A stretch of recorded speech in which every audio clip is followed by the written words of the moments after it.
आप सभी को राधे राधे, जय श्री कृष्णा। दोस्तों, आज की यह लीला कथा पानीपत से सुनंदा जी ने हमारे साथ शेयर की है, जिसे सुनने के बाद अपराध करने वाले अपराधी यह जान जाएंगे कि अगर हमारे ठाकुर जी क्षमा करते हैं तो वह सजा भी ठोक कर देते हैं। वह इंतजार करते हैं कि यह व्यक्ति स्वयं संभल जाए, वरना उसके कर्मों का फल उसे अवश्य देते हैं। आज की लीला कथा सुनने के बाद सभी लड्डू गोपाल भक्तों का ठाकुर जी पर विश्वास करने वाले भक्तों का विश्वास और अटूट हो जाएगा और लड्डू गोपाल के प्रति उनके मन में श्रद्धा बढ़ जाएगी। तो लीला कथा को अंत तक अवश्य सुनना। सुनंदा जी जो पानीपत में रहती है, उनका एक बड़ा भाई है। उनके माता पिता काफी बुजुर्ग हो चुके हैं। सुनंदा जी की माता जी जो है वो लड्डू गोपाल भक्त थी। काफी दिनों से वो लड्डू गोपाल की सेवा कर रही थी। उनके पिताजी जो है दोस्तों, वो भी लड्डू गोपाल में श्रद्धा रखते थे।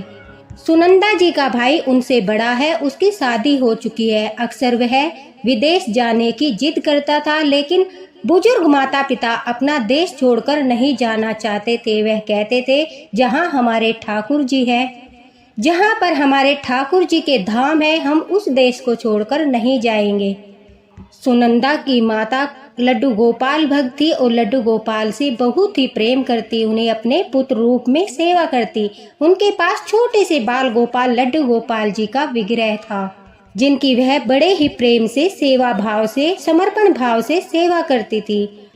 लेकिन सुनंदा जी के पिताजी की अक्सर अचानक मृत्यु हो जाने के कारण उनकी माताजी जो है उनका मानसिक संतुलन खो गया। अपने पति की मृत्यु का सदमा वह बर्दाश्त नहीं कर पाई और उनकी जो है स्मृति चली गई। वह सब कुछ भूल गई कि मेरी बेटी कौन है, मेरा बेटा कौन है, मैं कौन हूँ, अपने बारे में सब कुछ भूल गई। लेकिन इस अवस्था में भी यह लड्डू गोपाल का चमत्कार कह लीजिए, ठाकुर जी का चमत्कार कह लीजिए, वह ठाकुर जी को नहीं भूली, उनकी सेवा करती रही। मतलब उस तरीके से सेवा नहीं कर पाती थी जिस प्रकार से पहले करती थी, लेकिन लड्डू गोपाल को अपने सीने से लगाए रखती थी। जो कुछ भी खाती थी पहले बाल गोपाल को उसका भोग लगाती थी, उसके बाद ही स्वयं खाती थी। मतलब वह सब कुछ भूल चुकी थी, लेकिन ठाकुर जी को नहीं भूली थी। ऐसे होते हैं ठाकुर जी के भक्त जो अपने सब कुछ स्मृति खोने के बाद भी ठाकुर जी को नहीं भूलते, वही सच्चे भक्त कहलाते हैं। सुनंदा जी कहती है, मैं भी अपनी माता जी की तरह ही लड्डू गोपाल की, ठाकुर जी की सेवा करती हूँ। मेरे पास भी छोटे से बाल गोपाल लड्डू गोपाल है, मैं भी उनसे प्रेम करती हूँ। जब भी मुझे कोई परेशानी होती है, कोई दुविधा होती है, कोई दुख होता है, तो मैं अपने लड्डू गोपाल के साथ शेयर करती हूँ। सुनंदा जी का एक 5 साल का बेटा है। उनके पति पानीपत में ही अच्छी जॉब करते हैं, आर्थिक स्थिति भी काफ़ी अच्छी है और ठाकुर जी की कृपा से किसी प्रकार की कोई समस्या नहीं है। अब सुनंदा जी बताती है कि उनके जीवन में एक ऐसी घटना घटी जिसके बाद ठाकुर जी पर उनका विश्वास 100 गुना बढ़ गया। वह कहती है कि कुछ समय पहले वह अपनी माताजी का जो है हाल चाल पूछने अपने मायके गई। मायके से आने के बाद घर में कुछ ऐसी परिस्थितियां बनी कि वह घर पर फ़ोन वगैरह नहीं कर पाई। उन्हें काफ़ी समय हो गया, लेकिन जब उन्होंने कॉल लगाया तब उनके भाई ने फ़ोन उठाया। उन्होंने जैसे ही अपने भाई को अपनी माता से बात करने के लिए कहा कि भैया मुझे माँ से बात करनी है, तो उनके भाई ने जो बताया उसे सुनकर वह बड़ा ही आश्चर्यचकित हुई।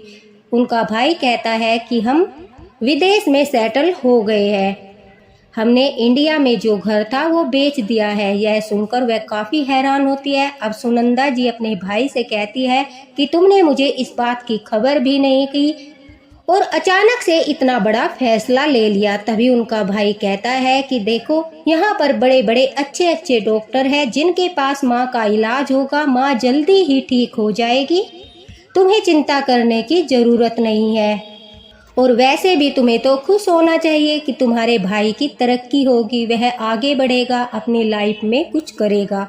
अब सुनंदा जी कहती है, मैं अपने भाई की बातें सुनकर आश्चर्यचकित जरूर थी, लेकिन कहीं न कहीं मेरे मन को शांति थी कि चलो अब माँ का अच्छे से इलाज होगा। ठाकुर जी की कृपा से अब माँ जल्दी ही अच्छी हो जाएगी, क्योंकि विदेश में भी अच्छे अच्छे डॉक्टर होते हैं। तभी सुनंदा जी कहती है कि मैंने कहा कि एक बार माँ से मेरी वीडियो कॉल पर बात करा देना, मैं उनका मुख देखकर ही संतुष्टि कर लूँगी।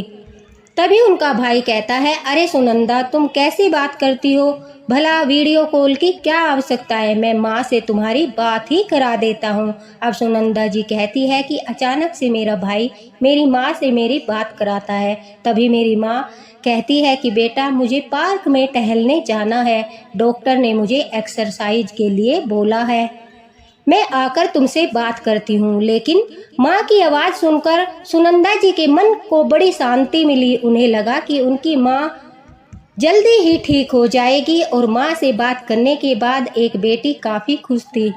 अब बड़ी खुशी के साथ घर में काम कर रही थी, इधर उधर घूम रही थी। तभी सुनंदा जी के हस्बैंड जो है ऑफिस से आते हैं, अपनी पत्नी को इतना खुश देखकर कहते हैं, लगता है आज माँ से बात हुई है।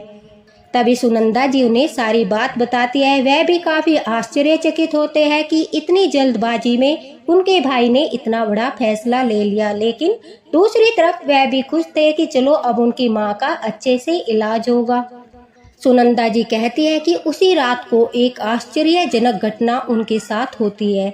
जैसे ही वह बाल गोपाल लड्डू गोपाल को विश्राम कराकर अपने रूम में सोने के लिए जाती है, सोते ही उन्हें एक अद्भुत नज़ारा दिखाई देता है। वह कहती है कि सपने में एक छोटा सा बच्चा सुनंदा जी का हाथ पकड़कर एक सुनसान जगह पर उन्हें ले जा रहा था, और वह जिस जगह पर ले जा रहा था वहां पर एक बूढ़ी औरत बैठी हुई थी, जिनके आंखों से आंसू टपक रहे थे। वह भूख और प्यास से व्याकुल थी और सुनंदा जी की तरफ बड़ी आस भरी नजरों से देख रही थी। वह लड़का वहां पर सुनंदा जी को छोड़कर अचानक से गायब हो जाता है, लेकिन सुनंदा जी कहती है कि मेरी घबराकर एकदम से आंख खुलती है। मैं अपने सपने के बारे में अपने पति को बताती हूँ, लेकिन वह कहते हैं कि दिन भर काम की थकावट की वजह से तुम्हें ऐसा सपना आया होगा। और सुनंदा जी भी इस सपने को नहीं समझ पाती। वह कहती है कि कुछ समय के बाद ही मेरे बेटे का बर्थडे था।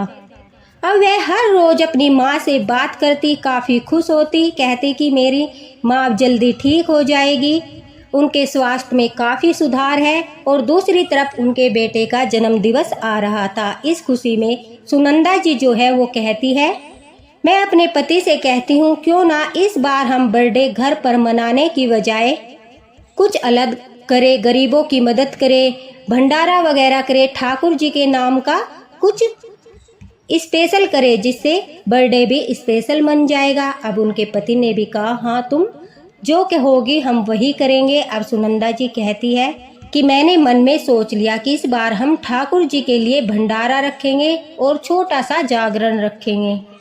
लेकिन शायद ठाकुर जी को कुछ और ही मंजूर था, उनकी कुछ और ही इच्छा थी। सुनंदा जी कहती है कि मुझे रात को दोबारा से सपना आया, उसमें मुझे एक छोटा सा बच्चा दिखाई दिया जो मुझे वृंदावन चलने के लिए बार बार बोल रहा था, हट कर रहा था और मेरा हाथ पकड़ पकड़ कर खींच रहा था और कह रहा था कि मुझे वृंदावन जाना है, मुझे वृंदावन जाना है। अब सुनंदा जी इसे ठाकुर जी की इच्छा मानकर अपने पति से कहती है कि मुझे रात बाल गोपाल लड्डू गोपाल जो है सपन में दिखाई दिए, वो वृंदावन जाने की हट कर रहे हैं, क्यों ना इस बार वृंदावन जाकर ही हम अपने बेटे का जन्म दिवस मनाएं, वहीं पर गरीबों की सेवा करें, उन्हें खाने को दे। सर्दी भी काफ़ी है क्योंकि सर्दी का मौसम था, उन्हें कंबल इत्यादि बांट दे, इससे अच्छा और क्या हो सकता है। अब उनके पति ने भी इस बात के लिए सहमति दे दी। अब अपने बेटे के जन्म दिवस पर लड्डू गोपाल और अपने बेटे के साथ सुनंदा जी और उनके पति वृंदावन के लिए निकल गए। सुनंदा जी कहती है कि वृंदावन जाते समय उन्होंने पानीपत से ही कुछ डब्बे खाने के पैक करा लिए, जिनमें लड्डू, नमक पारे, बिस्किट, नमकीन वगैरह हर पैकेट में था और जरूरतमंदों के लिए कुछ ब्लैंकेट भी उन्होंने अपनी गाड़ी में रख लिए। अब जब वह वृंदावन गए, रास्ते में जब भी उन्हें कोई जरूरतमंद दिखाई देता, भूखा प्यासा व्यक्ति दिखाई देता, वह उस व्यक्ति को अपनी गाड़ी रोककर खाने के लिए देते और उसे ओढ़ने के लिए कंबल इत्यादि देते थे। जब वृंदावन पहुँचे तो रास्ते में एक जगह अचानक से उनके बेटे की तबीयत खराब होगी। उन्हें अपनी गाड़ी रोकनी पड़ी। उनके बेटे को जो है काफ़ी ज़ोरों से प्यास भी लगी थी। अब उनके हस्बैंड जो है वो पानी लेने के लिए पास वाली दुकान पर ही जाते हैं।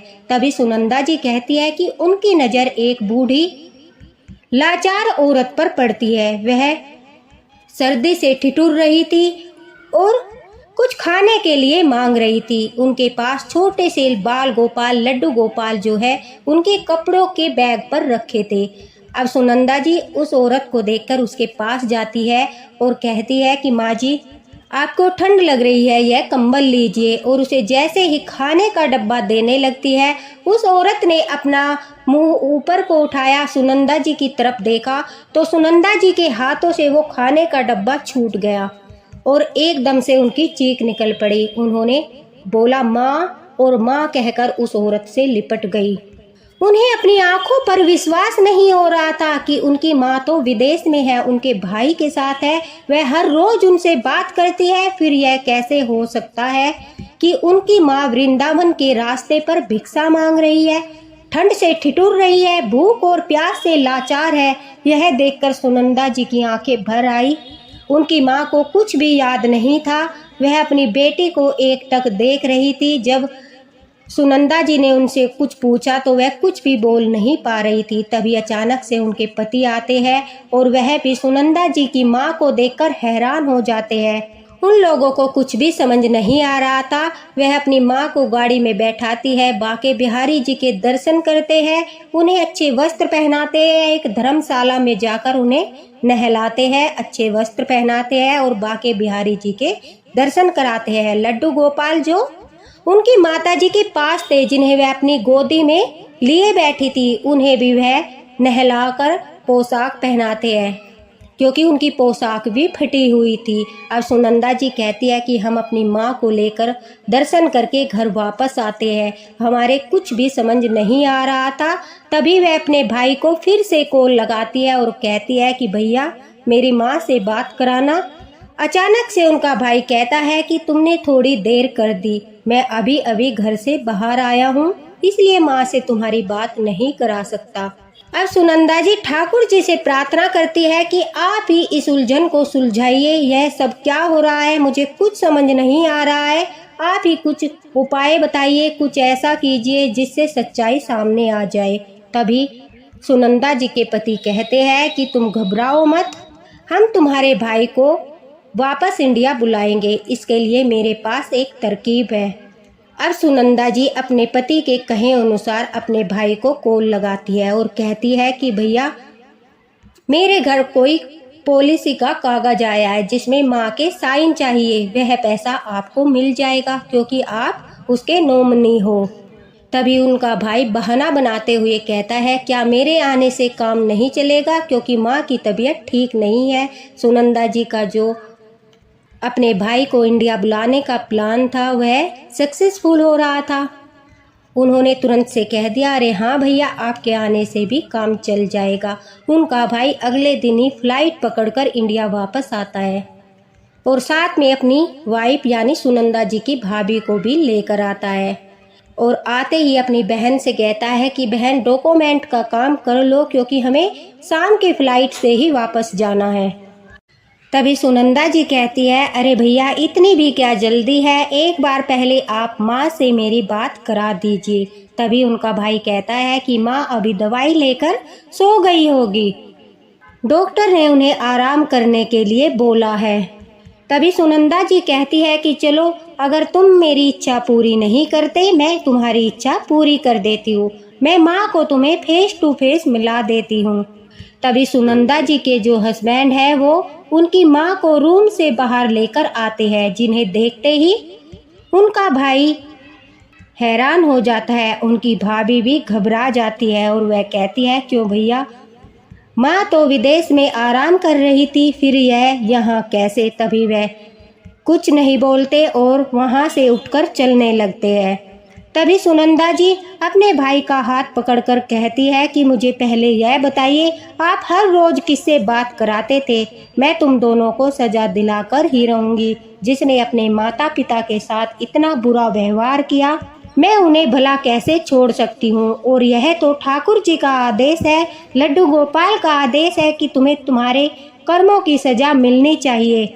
हमारे ठाकुर जी हर किसी के अपराध को क्षमा करते हैं, सब भक्तों की गलतियों को माफ करते हैं, लेकिन माता पिता के साथ बुरा व्यवहार करने वालों को, माता पिता की आत्मा को दुखी करने वालों को वह कभी भी क्षमा नहीं करते। क्योंकि हमारे लड्डू गोपाल, हमारे कृष्णा अपने माता पिता से बहुत प्रेम करते थे, और माता पिता तो भगवान का रूप होते हैं भैया। फिर मैं आपको कैसे छोड़ सकती हूँ? पहले आप बताओ, आप मेरी हर रोज किससे बात कराते थे? तभी सुनंदा जी का भाई कहता है कि मैं एक ऐप के जरिए माँ की आवाज़ निकालता था और तुम्हें खुद ही बात करता था।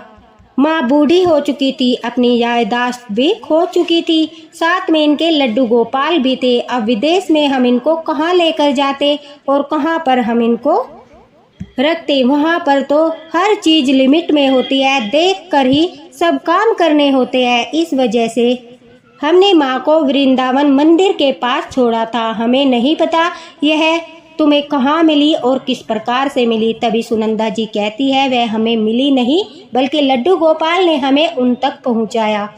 तुम भूल गए, माँ एक लड्डू गोपाल भक्त है, बिहारी जी की भक्त है, और जो बिहारी जी के भक्त होते हैं, लड्डू गोपाल के भक्त होते हैं, लड्डू गोपाल उन्हें कभी भी अकेला नहीं छोड़ते, हर पल उनके साथ रहते हैं। सुख हो या दुख हो, संसारिक रिश्ते हमारा साथ छोड़ देते हैं, लेकिन हमारे ठाकुर जी अपने भक्त का साथ किसी भी परिस्थिति में नहीं छोड़ते।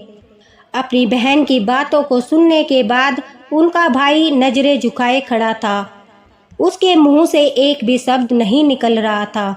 सुनंदा जी कहती है कि मैं लड्डू गोपाल का बार बार धन्यवाद करती हूँ कि उन्होंने हमें अपनी माता जी तक पहुँचाया, उनके भाई की सच्चाई उनके सामने लाकर रख दी।